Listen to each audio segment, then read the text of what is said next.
एक भारतीय सेना की फौजी जो पूरी जिंदगी अपनी देश की सुरक्षा तो कर लेता है, पर जब वो रिटायर होता है, एक दिन उसके घर के सामने ही उसकी हत्या कर दी जाती है। पुलिस जब अपराधियों को पकड़ कर लाती है, असलियत जब लोगों को मालूम चलता है, तो वाकई में इसे सुनने के बाद किसी को भी अपने कानों पर यकीन ही नहीं होता है। वाकई में दोस्तों, आज की जो कहानी है ये आपको भी सोचने और समझने पे मजबूर कर देने वाली है। नमस्कार, आदाब, मैं हसमुद्दीन और आप देख रहे हैं सफ़र क्राइम तक।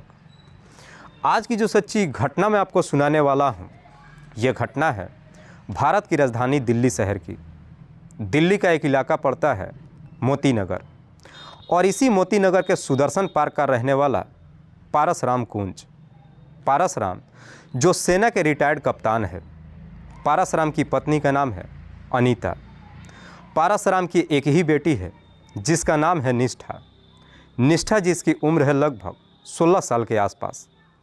पारस राम भले ही सेना से रिटायर्ड हो चुके हैं, लेकिन अभी भी उनके अंदर से कप्तानी गई नहीं है, क्योंकि पारस राम एकदम से रूल और रेगुलेशन के पक्के इंसान हैं। इसीलिए पारस राम के आस पड़ोस के जितने भी लोग होते हैं, सब के सब उनसे काफ़ी परेशान होते हैं, क्योंकि पारस राम अभी भी अपने आस पड़ोस के लोगों के ऊपर कप्तानी का जलवा दिखाते रहते हैं, जिसकी वजह से आए दिन हर रोज़ किसी न किसी इंसान से नोक-झोंक होते ही रहती है। बात कर रहा हूँ मैं 21 अक्टूबर के रात्रि के करीब 7 बजे के आसपास। उस वक्त पारस राम की पत्नी अनीता पंजाबी बाग के एक आश्रम में गई हुई थी। घर में केवल पारस राम और उनकी बेटी निष्ठा ही मौजूद थे। निष्ठा अपने पिता से कहती है कि मार्केट में जाइए और कुछ सब्जी खरीद लाइए। पारस राम जो घर से एक झोला लेकर के मार्केट में निकलते हैं और करीब 1 घंटे के बाद 8 बजे के आसपास अपने घर पे पहुंचते हैं। लेकिन पारस राम जैसे ही अपने दरवाजे पे पहुंचते हैं, पीछे से एक लड़का आता है और अपने पास से एक तेज़धार हथियार निकालकर पारस राम के ऊपर एक पर एक कई सारे वार कर देता है, जिसकी वजह से पारस राम भी ज़ोर ज़ोर से चीखना चिल्लाना शुरू कर देते हैं। पारस राम की आवाज़ जब उनकी बेटी निष्ठा सुनती है, वो भी तुरंत ही घर से भाग दौड़ करके बाहर निकलती है। पर निष्ठा जैसे ही दरवाजे पर पहुंचती, एक लड़के को अपने हाथ में चाकू लेकर के भागते हुए देखती है। वो लड़का थोड़ी ही दूर पे जाता है, वहाँ पे एक और व्यक्ति जो लाल कलर की पैशन बाइक लेकर के खड़ा था, उसके पीछे जा कर के बैठ जाता है और फिर दोनों मौके से फरार हो जाते हैं। इधर निष्ठा जब अपने पिता को गंभीर अवस्था में देखती है, वो ज़ोर ज़ोर से चीखने चिल्लाने लगती है। निष्ठा की चीख पुकार सुन करके आस पड़ोस के लोग भी वहाँ पे इकट्ठा हो जाते हैं। निष्ठा वहाँ से भागते हुए दूसरी गली में जाती है और अपने ममेरे भाई नरेंद्र से जाकर के बताती है। नरेंद्र भी जब सुनता है, भागते दौड़ते पारस राम के घर पे पहुँचता है। नरेंद्र जब अपने मामा पारस राम को इस हालत में देखते हैं, उन्हें आनन फानन में उठाकर नज़दीकी हॉस्पिटल में लेकर जाता है। पर डॉक्टर जब पारस राम को ट्रीटमेंट करते हैं, तो मालूम चलता है कि पारस राम की रास्ते में ही मौत हो चुकी है। इसीलिए डॉक्टर इस बात की जानकारी पुलिस को दे देते हैं। इधर पुलिस को जैसे ही सूचना मिलती है, पुलिस अपनी टीम के साथ तुरंत ही हॉस्पिटल में पहुंचती है और पारस राम की डेड बॉडी को अपने कब्जे में लेकर पोस्टमार्टम के लिए भेज देती है। और फिर पुलिस अपने टीम के साथ घटनास्थल पर पहुंचती है, जहां पे पहले से ही कई सारे लोग मौजूद थे। पुलिस जब उन लोगों से इस घटना के बारे में पूछताछ करती है, तो हर व्यक्ति एक ही जवाब देता है कि साहब, पारस राम के ऊपर हमला करने वाला एक लड़का था जो यहाँ से भाग करके जाके एक बाइक पे बैठ गया। 2 लोग थे और दोनों मौके से फरार हो गए। पुलिस जब उस बाइक के नंबर के बारे में लोगों से पूछताछ करती है, तो लोग कहते हैं कि साहब, वो बाइक हरियाणा नंबर की थी, लेकिन हमें उसका नंबर याद नहीं है। पुलिस निष्ठा के तहरीर पर धारा 302 के तहत अज्ञात अपराधियों के विरोध में मुकदमा दर्ज करती है और फिर इस केस की छानबीन करना शुरू करती है। पुलिस अब अपराधियों तक पहुंचने के लिए सबसे पहले पारस राम के घर के सामने जो सीसीटीवी लगा था, उनको जा कर के चेक करती है। पर पुलिस जब सीसीटीवी रिकॉर्डिंग निकालने के लिए जाती है, तो मालूम चलता है कि वो सीसीटीवी पहले से ही ख़राब पड़ा हुआ था, जिसे लेकर के अब पुलिस के सामने भी अब एक बहुत बड़ा चैलेंज हो जाता है। पुलिस को भी समझ में नहीं आता कि आखिरकार वो अपराधी तक पहुँचे कैसे। पुलिस को सिर्फ इतना ही मालूम चलता है कि जो अपराधी बाइक से आए थे, वो बाइक हरियाणा की थी। पुलिस अपनी तमाम कोशिश कर लेती है, लेकिन इसके बावजूद भी अपराधियों का कुछ पता नहीं चलता है। इसलिए पुलिस को लगता है कि शायद पारस राम की हत्या कराने में उसके घर के सदस्यों का ही रोल है। इसीलिए पुलिस अब पारासराम की बेटी निष्ठा के मोबाइल नंबर का कॉल डिटेल्स निकालती है। पुलिस जब निष्ठा के कॉल डिटेल्स को जब चेक करती है तो उसमें 3 से 4 ऐसे नंबर मिल जाता है जिस पे निष्ठा लगातार बातचीत करते आ रही थी। पुलिस जब उस सारे नंबरों के बारे में निष्ठा से पूछताछ करती है तो निष्ठा कहती है कि साहब ये सब के सब मेरे दोस्त हैं, इसीलिए इनसे मैं बातचीत करती हूँ। जितने भी वो नंबर लड़कों के नाम पर रजिस्टर था, पुलिस उन तमाम लड़कों को थाने में बुलाती है। दरअसल वो सारे लड़के झुग्गी बस्ती के रहने वाले थे। पुलिस जब उन लड़कों से भी पारासराम की हत्या के बारे में पूछताछ करती है, सब के सब एक ही जवाब देते हैं कि साहब हमने पारासराम की हत्या नहीं किया है, बल्कि हमारा निष्ठा के साथ में दोस्ती है, इसीलिए हम उससे बातचीत करते हैं। पुलिस उन सारे लड़कों के साथ सख्ती से भी पेश आती है, लेकिन इसके बावजूद भी पुलिस के हाथ कुछ भी नहीं मिलता है। आखिरकार पुलिस मजबूर होकर उन सारे लड़कों को छोड़ देती है। फिर पुलिस जाकर के निष्ठा से पूछताछ करती है कि इसमें एक और नंबर है, ये नंबर किसका है। निष्ठा कहती है कि साहब ये नंबर किसी और का नहीं, बल्कि मेरे ही बड़े भाई कमल कुंज की है। कमल कुंज जो अपनी पत्नी के साथ हरियाणा के सोनीपत में रहता है। जैसे ही अपने भाई के बारे में बताती है तब पुलिस को मालूम चलता है कि दरअसल पारसराम एक नहीं 2 शादियां किए हुए थे। कमल जो पारसराम की पहली पत्नी का बेटा है। पारसराम की पहली पत्नी का नाम है उषा। निष्ठा पारसराम की दूसरी पत्नी की बेटी है। निष्ठा जैसे ही कमल का नाम लेती है, पुलिस को अब शक हो जाता है कि शायद पारसराम की हत्या उसके बेटे कमल ने ही किया है, क्योंकि कमल हरियाणा के सोनीपत में रहता है। इसीलिए पुलिस अब कमल के भी मोबाइल नंबर का कॉल डिटेल्स निकालती है, जिससे मालूम चलता है कि 21 अक्टूबर को जब पारसराम की हत्या की गई थी, उस वक्त कमल का मोबाइल का लोकेशन सोनीपत का ही दिखाई दे रहा था। फिर भी पुलिस को यकीन नहीं होता है, इसलिए पुलिस अपनी टीम के साथ कमल के घर सोनीपत में पहुंच जाती है और फिर जाकर के कमल से उसके पिता की हत्या के बारे में पूछताछ करती है। कमल कहता है कि साहब मेरे पिता की जब हत्या हुई थी, इस बात की जानकारी मेरी ही बहन निष्ठा ने दी थी। पुलिस कमल से पूछताछ करती है कि क्या तुम्हारे पास कोई बाइक है। इस पे कमल कहता है कि हाँ साहब मेरे पास बाइक है। दरअसल वो बाइक भी पैशन ही थी, जो लाल कलर की ही थी। जैसे ही पैशन लाल कलर की पुलिस देखती है, पुलिस का दिमाग ठनक जाता है, क्योंकि जो दोनों अपराधी पारसराम की हत्या करने के लिए आए थे, वो बाइक भी पैशन ही थी और लाल कलर की ही थी। लेकिन मात्र इतने से सबूत के आधार पर पुलिस कमल को गिरफ्तार नहीं कर सकती थी। पुलिस उस वक्त कमल को तो छोड़ देती है, लेकिन उसके बाद से पुलिस अब कमल के विरोध में सबूत इकट्ठा करना शुरू कर देती है। पुलिस सोनीपत से लेकर दिल्ली के रास्ते में जितने भी पेट्रोल पंप होता है, सबके पेट्रोल पंपों पर जाकर के सीसीटीवी रिकॉर्ड को चेक करती है कि अगर उस दिन कमल दिल्ली में आया होगा तो ज़रूर उसने कहीं ना कहीं पेट्रोल भरवाया होगा। हालांकि पुलिस अपनी तमाम कोशिश तो करती है, लेकिन इसके बावजूद भी पुलिस के हाथ कोई सबूत नहीं मिलता है। लेकिन फिर भी पुलिस को न जाने क्यों कमल के ऊपर ही शक चला जाता है। पुलिस अपने शक के दायरे से बाहर निकल ही नहीं पाती है। इसीलिए पुलिस अब करनाल हाईवे पे जितने भी सीसीटीवी लगा होता है, सारे सीसीटीवी को जाकर चेक करती है। दरअसल वो सारा सीसीटीवी आलीपुर थाने के अंतर्गत मॉनिटरिंग होता है। पुलिस अपनी टीम के साथ आलीपुर थाने में जाती है और जाकर के सीसीटीवी रिकॉर्डिंग को चेक करती है। हालांकि ये काम इतना आसान नहीं था। 21 अक्टूबर को जिस दिन पारसराम की हत्या हुई थी, उस दिन का सीसीटीवी निकालती है।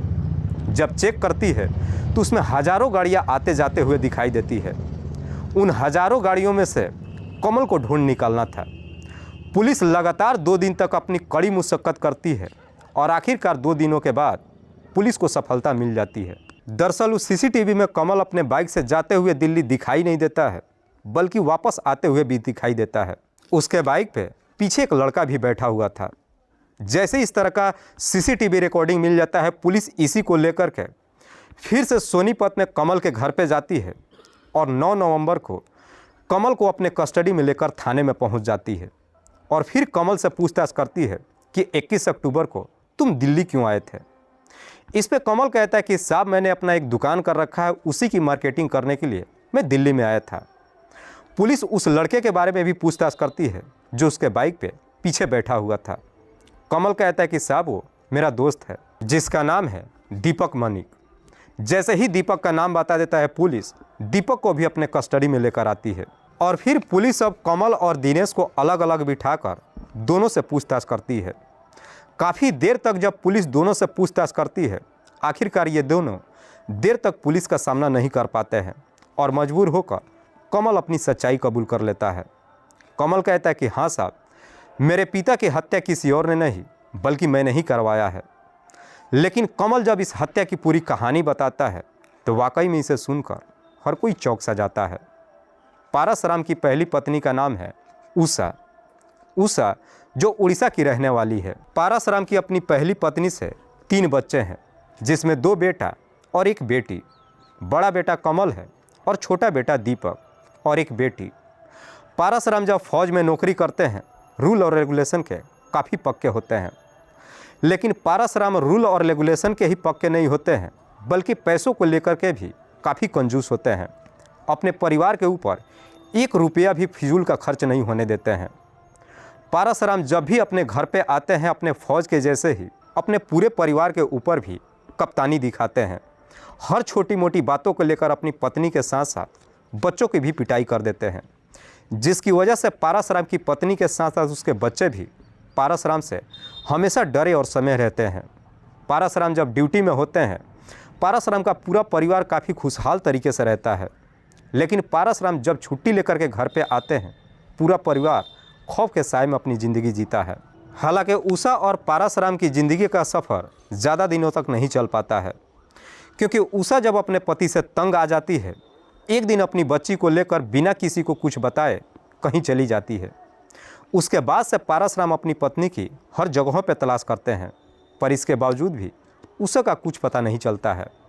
जैसे ही कुछ महीने का समय गुजरता है, पारसराम अब अपने दोनों बच्चों का परवरिश करने के लिए दूसरी शादी कर लेते हैं।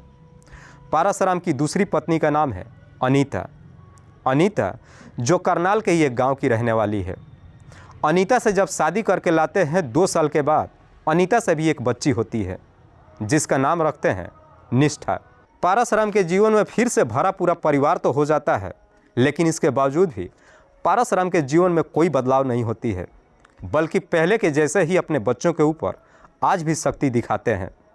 ना तो अपने बच्चों के ऊपर एक्स्ट्रा पैसे खर्च करते हैं और ना ही उनको बेहतर स्कूल में दाखिला भी कराते हैं।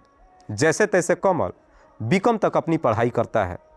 तब तक इधर पारसराम भी अपनी नौकरी से रिटायर्ड हो जाते हैं। पारसराम जब अपनी नौकरी से रिटायर्ड हो जाते हैं, उसके बाद से चांदनी चौक में सर्जिकल सामान का एक दुकान कर लेते हैं और फिर अपने बेटे कमल को भी दुकान पे ही रख लेते हैं। जब इधर कमल जवानी के दहलीज पे कदम रखता है, कई सारे उसके दोस्त भी बन जाते हैं, खर्चे भी बढ़ जाता है। लेकिन इसके बावजूद भी पारसराम अपने बेटे को 1 फूटी कौड़ी नहीं देते हैं, बल्कि कमल जब दुकान से थोड़ी बहुत पैसे ले लेता है, इस वजह से पारसराम अपने बेटे की बुरी तरीके से पिटाई भी कर देते हैं, जो कमल को बिल्कुल पसंद नहीं आता है। जैसे ही कुछ साल का और समय गुजरता है, साल 2006 में पारसराम अपने बेटे कमल की शादी ज्योति से कर देते हैं। लेकिन कमल जब ज्योति से शादी कर अपने घर लेकर आता है, अब उसकी पत्नी भी आए दिन हर रोज़ किसी न किसी चीज़ का डिमांड करने लगती है, जो कमल चाह कर भी अपनी पत्नी का डिमांड पूरा नहीं कर पाता है। कमल को समझ में नहीं आता है कि आखिरकार वो करे तो करे क्या। आखिरकार एक फैसला लेता है और एक दिन अपनी पत्नी और छोटे भाई दीपक को लेकर के सोनीपत चला जाता है। घर में पारसराम, उसकी पत्नी और निष्ठा ही रह जाते हैं। कमल जब सोनीपत में जाता है, वहाँ पे जाकर अपनी एक दुकान कर लेता है। दुकान तो कर लेता है, लेकिन उस दुकान से भी कुछ खास कमाई नहीं होती है। इसीलिए कमल अपने पिता के पास फ़ोन करता है और कहता है कि मुझे कुछ पैसे दे दो ताकि मैं बेहतर सा दुकान कर सकूं।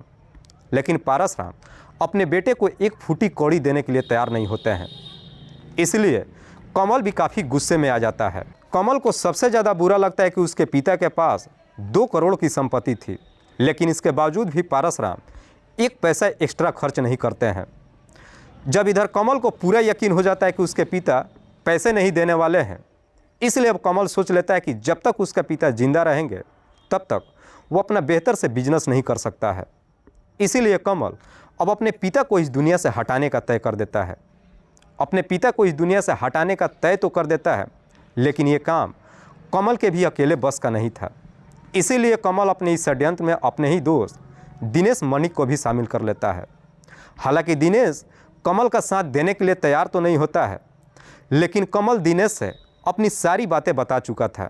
अपने पिता के बारे में तरह तरह की शिकायतें नहीं किया करता था, बल्कि ये दिनेश से ये भी बता चुका था कि उसके पिता के पास 2 करोड़ की संपत्ति है। कमल दिनेश से कहता है कि अगर तुमने मेरा काम कर दिया तो मैं अपनी प्रॉपर्टी से तुम्हें 25% हिस्सा दे दूंगा। जैसे ही 25% हिस्सा देने की बात कहता है, दिनेश भी लालच में आ जाता है। जैसे ही दिनेश कमल का काम करने के लिए तैयार हो जाता है, उसके बाद से कमल अब अपने काम को अंजाम देने के लिए एक सही मौके का इंतज़ार करने लगता है। दिनेश को कई बार लेकर के दिल्ली में जाता है और अपने पिता की रेकी करने लगता है।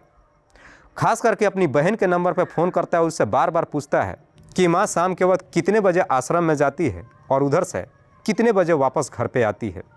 जब अपनी रेकी पूरी तरीके से कर लेता है, 21 अक्टूबर को अपने दोस्त दिनेश को लेकर दिल्ली के लिए रवाना होता है। लेकिन जब दोनों दिल्ली के लिए रवाना होते हैं, कमल अपना और दिनेश दोनों का मोबाइल सोनीपत में ही रखवा देता है, क्योंकि उसे मालूम था कि अगर पुलिस इस केस की छानबीन करेगी, मोबाइल के जरिए ही छानबीन करेगी। दोनों करीब 7 बजे के आसपास जब सुदर्शन पार्क में पहुंचते हैं, मार्केट में ही कमल अपने पिता को खरीदारी करते हुए देख लेता है। उसे देख करके दिनेश की भी पहचान करवा देता है। इधर पारसराम जब मार्केट करके पैदल ही जब अपने घर के लिए रवाना होते हैं, पीछे पीछे कमल भी अपनी बाइक लेकर के उनका पीछा करने लगता है। जैसे ही पारसराम अपने गेट पे पहुंचते हैं, कमल थोड़ी दूर पे अपनी बाइक को रोक लेता है और दिनेश को इशारा करता है। दिनेश बाइक से उतरता है और इधर पारसराम जैसे ही दरवाजे पे पहुंचते हैं, इससे पहले कि वो निष्ठा को जवाब देते, पीछे से दिनेश आता है, अपने पास से एक तेज़ धार हथियार निकालता है और पारसराम के ऊपर एक पर एक कई सारे वार कर देता है, जिसकी वजह से पारसराम की घटनास्थल पे ही मौत हो जाती है। उसके बाद से कमल और दिनेश उसी बाइक से मौके से फरार हो जाते हैं। वाकई में कमल जब ये पूरी कहानी पुलिस वालों को बताता है, पुलिस कमल के ही तहरीर पर उसके दोस्त दिनेश को भी अपने कस्टडी में ले लेती है। फिलहाल पुलिस ने इन दोनों आरोपियों को अपने कस्टडी में लेकर इन दोनों पे गंभीर धारा में मुकदमा दर्ज करके जेल भेज दिया है। दोस्तों, इस पूरी घटना के बारे में आप क्या सोचते हैं? आप अपनी राय हमें कमेंट बॉक्स में ज़रूर दीजिएगा। तब तक के लिए जय हिंद, जय भारत।